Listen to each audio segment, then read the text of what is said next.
to the economic types of debt, that is Bennett Coleman group, and it will be reflected in the Bennett Coleman balance sheet as well as the balance sheet of the issue company. You can see it. It will be shown as one of the shareholders. They won't say it's a private treaty, but it will be there. Whether they paid money for that or paid it, got it by virtue of this contract, that is something else, but it will be there.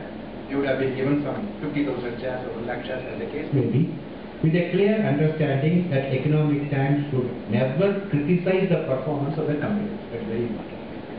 If we criticize us, that's all. I don't know, they will be breaching the treaty. Number 2 is equally important is whenever there is an occasion, so they are coming with some corporate announcements or some other issues, they should talk about it in a glowing way. Number 2. And the number 3 is very important thing is the what you call the company's performance and all that, quarterly results and all that. They should talk about it in a different light. You see on certain shares, many papers would have commented differently. You can see Economic Times are all praising that company's performance in spite of whatever results that have been disclosed to the public. So it is because of this private personal treaty or private treaty. It is there. So this is happening. I cannot go into the ethics of it because it is nothing wrong. It's a contract between 2 people and it is open. It is not something which is what you call under the wraps. So it is open.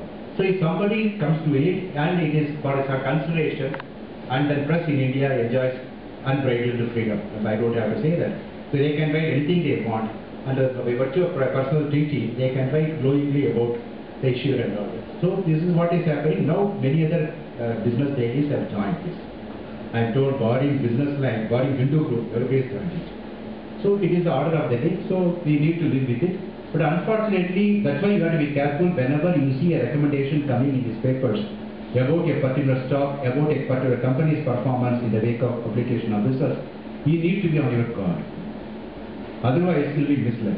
So therefore, I want to highlight that there is nothing objectionable. It is going on the last 5 years, and therefore we cannot take exception to that.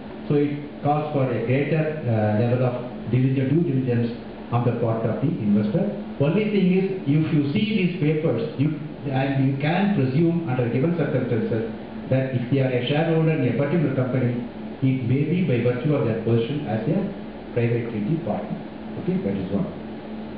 Regarding promoters, you have mentioned what happens to them. Lanasda was virtually over. That's all. He never stayed after his business. That's all. 20 crores he surrendered to Interface, and Shyam Bhatia was never heard of. I don't know his operating. In India, the problem is SEBI also for promoters. It has lot of orders to punish them and all.